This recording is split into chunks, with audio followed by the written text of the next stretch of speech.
Xo'p, akalar, assalomu alaykum, yaxshimisizlar? O'tgan safargi videoyimizda Amadinkaga supurgini, oddiy uydagi supurgini maydalab turib qo'yganimizda ko'pchilik komment yozgandi. Archani ham bargini qo'ying deyishgandi. Mana hozir archani bargidan olib keldik.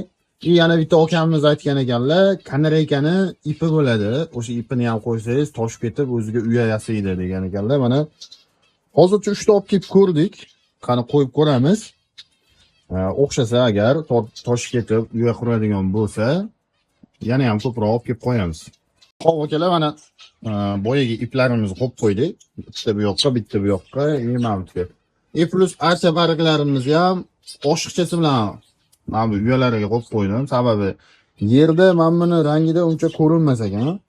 O'shaning hisobiga toshish qiyin ekan. Bu joyda qushlarimiz petagi, bashdan ham bemalol toshib ketaveradi.